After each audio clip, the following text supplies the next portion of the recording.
Hello, everyone. Welcome to another episode of Grand Football Weekly. It's a new season, and we are back with, new content for you as we go through the weekend's football, all that has happened through the weekend. And I have my array of guests. You can see us in our Grand Football tops today.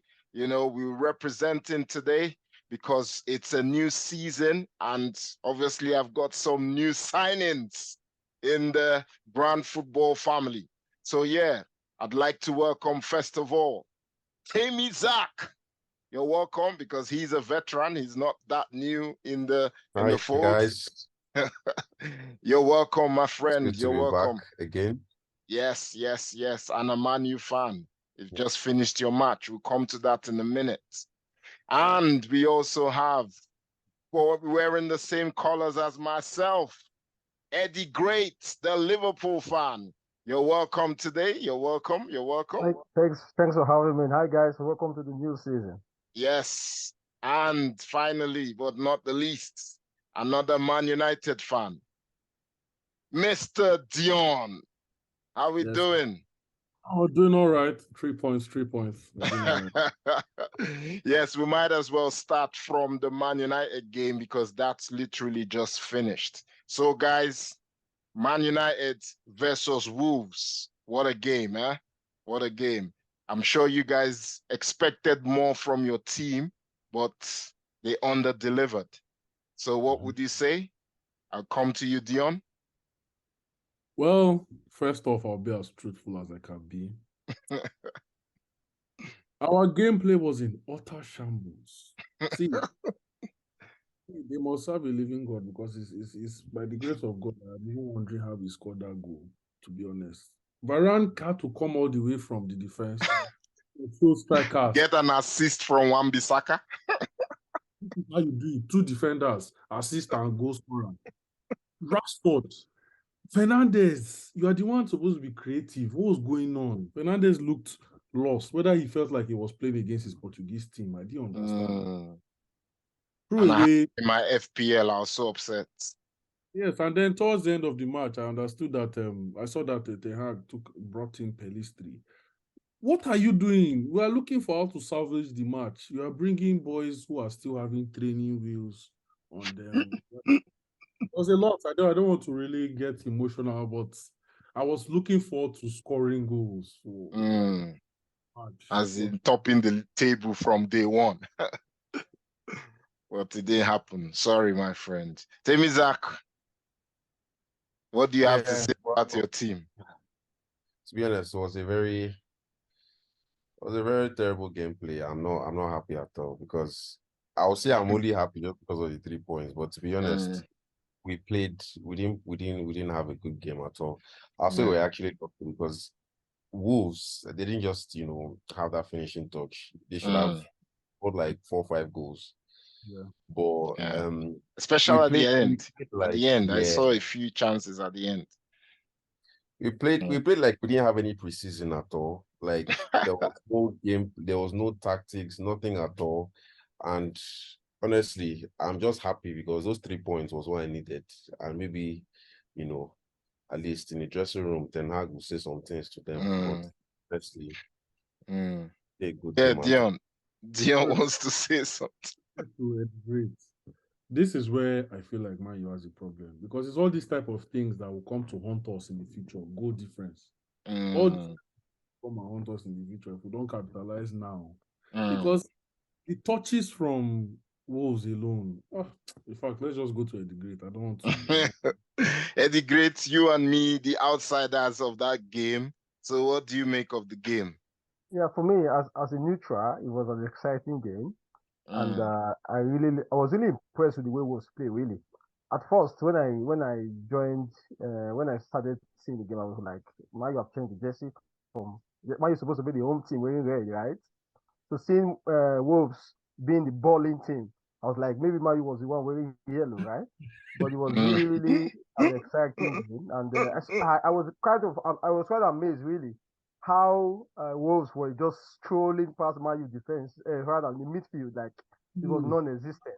Casemiro, kind of struggled a lot, and Bruno Fernandes didn't really seem interested much. He just played some wayward passes and no apology to his teammates. Just keep moving on like that, right? And for me, I think the incident at the end, Wolves was unlucky all through. They missed a couple of chances, but the incident at the end with Onana, maybe that is questionable. I think there are lots of questionable decisions this season, this first weekend, but maybe there will be some review or discussion about that during the course of the week. Yeah, I totally agree. So that's enough for Man U. So we don't spend all our time talking about Man United. So let's run down through the games at the weekend. Obviously, the talking point of the weekend, in my opinion, is Newcastle. Yeah, coming with a bang, leading the table 5-1. You know, all guns blazing. So what do we make of the Newcastle game? For me, I think Newcastle, I wouldn't say I was surprised by their performance, but I expected it. But yeah. I was surprised by the scoreline. I surprised. I actually thought the game would be even out because Aston Villa has really done so well as well. Yeah. They were very impressive during the preseason. And the towards the end of last season, Emery did a brilliant job as well with the team. So I wasn't expecting that scoreline.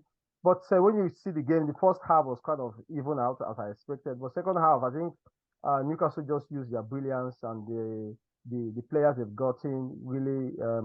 Tonali was really very, very impressive. Yeah, it started off well. They used that technical. I think kind of have that technical edge and just brought. And Isak was as well at his best. So they just brought that their technical brilliance and their tactical play to maybe outwit the villains. So good performance from them, and I hope they're able to keep that up. Yeah, good debut goal as well for Tonali and obviously Harvey Barnes. And there were quite a few debut goal scorers at the weekend. Obviously, in that same game as well, we had Diaby scoring on his debut as well. And then there's a guy who just joined Brighton, Andrigan, the guy who scored one of the goals as well. I think the fourth goal. Sorry, the third goal. The third goal. Yeah, so he's a debutant as well. And then obviously for Chelsea, Disasi. Disasi scoring. And then not scoring, but having a good game was Maddison. And obviously you can put Rice there as well. Rice didn't score, but he had a good game. Pedro as well. Pedro. Yeah, Pedro. Yeah, and João Pedro. Yeah, that's it. Yeah. That's the one I was thinking of. Yeah, João Pedro for Brighton, isn't it? Yeah, he scored the penalty. Yeah. So some good dream debuts for some people. They would have been happy with those goals. You know that Aston Villa Newcastle game. I was just remembering. I just then remember that I feel like, what actually destabilized them was Mings. When they took Mings off, Mings, like everything changed. Everything changed. So, I actually thought about that as well. And don't forget, these guys, they actually played themselves in preseason. Yeah, they did. They played 3-3, a very interesting 3-3 game because Aston Villa were leading 2-0 and they came back and they won. I mean, they drew 3-3 eventually, So it was a very, very, very interesting game. Obviously, another game from the weekend was the first game of the season. Man City, Burnley versus Man City. That game was another cracker. It was a good game. Burnley, though, I felt another team would have taken their chances. They just were not clinical, enough. Because Man City, they were making some mistakes, in my opinion. I watched the full game. They were making some passing errors, and Burnley didn't capitalize on them. And if they didn't have Haaland in the team, maybe he would have finished one goal, or who knows if they would have scored, because Haaland's goals, one touch, boom. Talking about Haaland, that goes to show his he's a special player. He's not He even is just a special player, honestly.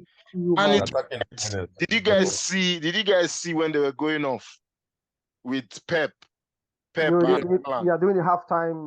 Yeah, during the halftime halftime, yeah. and you're thinking, what's that about? The guy has scored 2 goals. What just? That's to tell you. I think it's because Pep had read perfectionist. the game. He had seen that this Mm. game can be lost Yes. or can be thrown away. So Yeah, it was funny, and I was listening to one of the commentaries, and the guy was saying if Pep was talking to me like that, I won't be happy because come on, I've just delivered 2 goals. We're going into the tunnel. If you want to say something, wait till we get to the dressing room. Not trying to show, but it just goes to show how Pep is. He's just emotional and wants everything. It kind of perfectionist he is as well. Yeah. I think he felt that maybe I think it was one of the TV station was trying to show what Pep was saying. So he was trying to say that Allah wasn't in the place he was supposed to be tactically in that forward line. Fred was making some runs and stuff like that. That was what he was trying to correct. But he could have just waited till they go to the dressing room anyways. Exactly. That's what some pundits were saying. And I totally agree with them. But you know how Pep is. Because he wasn't happy though when he now saw that the cameras were actually there. He saw the way he moved the guy. Like, guy, how far? What are you doing here? I'm supposed to be having a private conversation. Why are you coming close? Having a private conversation in public. Exactly. That's another funny thing. So another talking point is obviously Tottenham. They've moved on with Harry Kane going to Bayern Munich. And did you guys see what happened? Well, I'm sure you guys know. He went to Bayern Munich. The next day they were playing a game and they got whooped. They got whooped 3-0. Yeah, I think that's their own community shield, kind of. Yeah, sorry. Yeah. Season opener as well. I think I felt. I think we are not reviewing that anyways, but I think I felt for Kane. I felt for him too. I mean, I think they said even Tuchel has come out to apologize to him because he shouldn't have actually played him in that game, because he's just coming. So let him just be watching from the stands, kind of, and see. Okay, now, they were now making different memes, with him. Yeah, they've made so much with, but someone said you can take Harry Kane out of Spurs, but you can't take the Spurs out of Harry Kane. Yeah, I think I saw that. At the end of the day, I feel like they were still trying to help him because imagine, say, he won that, he would have gotten the medal, right? What a start to, your life in Germany. But I'm sure he will still get many more chances. He's a renowned goal scorer, so he will definitely have his chance to either win it for them or win something with them. Yeah. So another thing is, did you see it's Mo Salah as well? Mo Salah. The little strop. Mo Salah definitely. He was angry now. He was angry when that is why the Premier League is the Premier League. Come to this kind of league and play Saudi Arabian football. I watched one Saudi Arabian match and I was not impressed. I came back to my Premier League. And just at the time I tuned in was when Salah was giving that tight pass. And I said, whoa, this is what we enjoy. This is what we are watching. That's the assist of the season so far. Oh, in my book. I felt beautiful. I said, don't worry, Man U will do a better match, a better thing today. Don't mention Man U, yeah. Right now, Liverpool Chelsea's turn now. Honestly. Yeah, so let's run through the results. Burnley lost 3-0 to Mancity. Arsenal beat Nottingham Forest 2-1. We've not said much about Arsenal, so let's spend 1 minute. Because there's not much to be said. There's not much to talk about. Well, I'm here, so there's much to talk about. Yeah, I expected more from Arsenal, to be fair. It was a poor game from us, to be fair. And we're lucky at the end that the way Nottingham Forest set up, if they had set up like that from the beginning, maybe it would have been harder for us. But they now set up like they didn't really want to score. It's now when second half was almost finished, they now decided, okay. I don't know whether it's just me, but I've noticed that I feel like most of the players here, they become fatigued easily. So, and I feel that It's was the what happened. intensity of the game now. You know, that Premier League, every season is as if the intensity increases. This is just one game. First game of the season, so I'm they're telling just you. coming from preseason. But there were So even fine. rumors. There were rumors that were going around saying that I think it's because of also the additional 7 extra 10 minutes. Yeah, could also be a no, factor. that Definitely. shouldn't really. You're playing more than playing close to 100 minutes, over 100 Yeah. minutes now. But True. somebody made a valid point and was like, imagine, because it is when they added those extra minutes that, you know, players now are complaining of ACL. Now we have like three records of players, you know, being injured. This weekend, This Timber weekend. is out for months ACL. now. Ooh. Timber is out, ACL, Militao, same thing. For months. Yeah. Oh, Timber, is it ACL? Yeah. Yes. Oh. It's going to be out for months, and he just played one game. One game. So what are you going to use to cook your rice now with that Timber? Exactly. It's like Right. I'll cook rice with Tomiyasu. Yes. Yeah, so Bournemouth also drew with West Ham 1-1. You know, Bournemouth, the team that has a new coach this season, Iraola, has come from I can't remember where now. Is it Vallecano? I think so. Brighton, another strong winners, 4-1 winners. They beat Luton 4-1. And then... Okay, so if I'm coming for the Brighton game, I think it's surprising that amongst all the promoted side, it's only Luton that scored this past weekend. Burnley couldn't get a goal with Sheffield United. Sure. So Luton, though they were well and truly whooped, but they got a goal. They scored, though from a penalty. It's a penalty. It's a penalty, though. They scored anyway. So I think Brighton will also be. I think they just carried on for where they stopped last season. Brighton.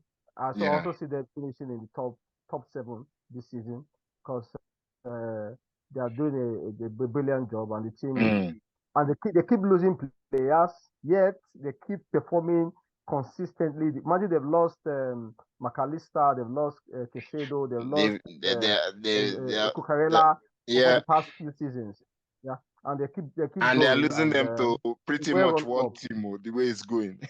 Yeah, Chelsea are the one buying out, even the coach. They're making money. Yes. So yeah, Brighton, good win for them, good results. Everton, they cannot buy a goal.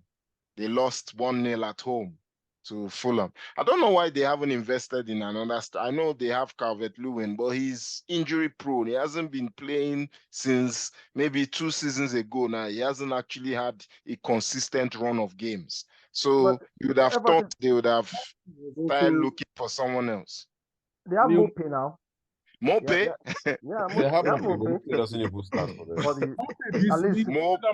Did you see how many chances he missed? But this guy was actually in top form, though. Leno. Okay, Leno was good. I think Everton was just unlucky on Saturday because they had so many good chances. Dakure was wasteful, and Mope as well was wasteful. Leno, as you said, Leno did a brilliant job. Leno did well. Fulham didn't really do much. Yeah, they didn't do much. So we're bringing in Mitrovic, and the guy that scored, I think, changed the game for them. Changed the game, yeah. And that the goal was kind of scrappy, but a goal anyways. It was a goal. That's the main thing. Good performance for them. That's the main thing, yeah. So Fulham started with a win, same as Crystal Palace going to Sheffield and also snatching a win. But Crystal Palace played better than Fulham. You know, their away performance was better.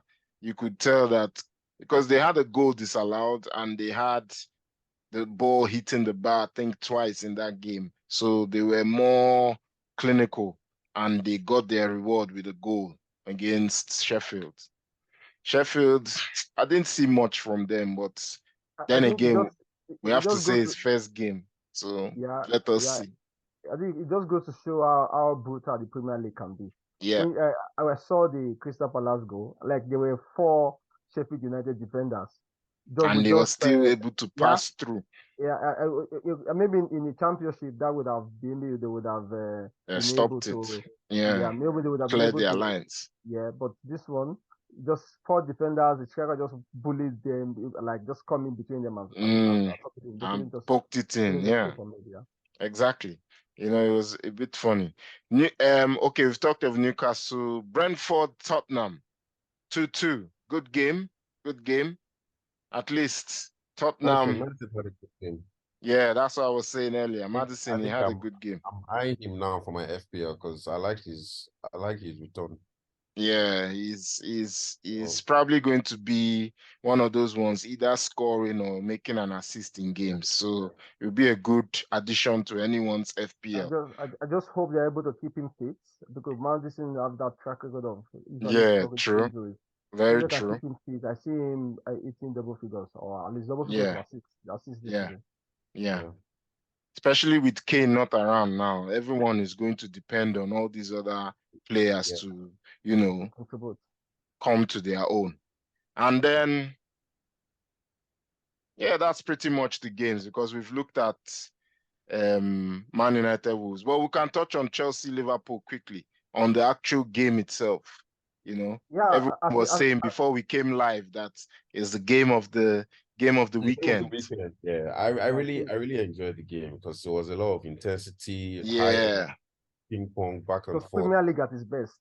Yeah, and it's good to see Chelsea the way they played because you know, having had a very bad season last year, coming to play the way they've played now, you know that at least there's something to look forward to, that they will be competitive enough in games. You know, they will give some teams a very hard time, you know, and maybe I think I would also give destroy some teams. I'd also give like some, credit to Poch as well because, this is literally a brand new team. Exactly. They haven't played, with themselves before. Exactly. I mean, so it just goes to show the work he has done behind the scene. Yeah. Yeah, I agree. Yeah, as a Liverpool fan, I was impressed with my team the first half, especially. I think we gave them a good run in the first 20 minutes or so, and they were kind of all over the place. But in the second half, it got to show what Liverpool is lacking or what we are missing in our team. That's controlling 6, that dominant number 6 in the midfield. So and with the tactics Poch utilized against us, it was kind of 3 against 2, right? Exactly. You can see Enzo and Gallagher, both of them were brilliant.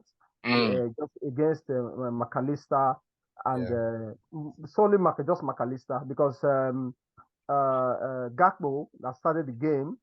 Gakpo wouldn't have started that game. I would have preferred we use Jones there because Gakpo as an LCM didn't really work in that game at all. Jones would have done better. At least Jones would have supported McAllister more in the midfield, right? So, but all in all, you can also see why Alisson is the best goalkeeper in the league. I was reading something where they were saying what we've learned from last season is that Alisson was covering the cracks at Liverpool. And what we are learning at the beginning of the season is that Alisson is still covering the cracks. Yeah. So for me, what I will say also on the final note on that game is Chelsea did brilliantly. I will give it to them. But I feel they shouldn't get carried away because of that performance as well. Because Liverpool team is not where they need to be at that level yet. Yeah. Klopp also needs to adopt tactics that are fitting to the present squad that he has. Klopp has always been Klopp, playing the way he plays, but you also need to realize that you no longer have those players or that kind of intensity, or players does not have that intensity that they used to have as well. You should also come up with some maybe some new tactics or some new coaching ideas that will fit the current crop of players you have better. Yes. Thank you. Listen, thank you guys. Before we go, we'll look at because we're going to be on our YouTube content. We're going to be talking more about our predictions, what we do, the predictions we do. And well done this weekend. Okay, who is not with us today, a Man U fan. He's at the top from the predictions, and yours truly, Gideon, Mr. Deon, is second with joint third with Finn and Rami. So I'll leave it at that. We'll just talk about the first three every time. We don't have to talk about all the other people, including myself. I'm not there. Let's understand, you know, where we are now. Let's know. Well, you're close. You're close. Well, you're because I've done it. I've done exactly. It's too early. Early days. But the first three, okay, Deon, then joint third of Rami and Finn. So the results are coming out on our WhatsApp page soon, so you see that. So I want to thank you guys again for being here. Thank you guys for joining us, and you watching this, thank you as well. And don't forget, we will be doing the previews and the reviews of all the games through the season. So watch out for the next content. This is Grand Football, and like we say, for the love of the game. See you next time. Bye for now. Don't check this.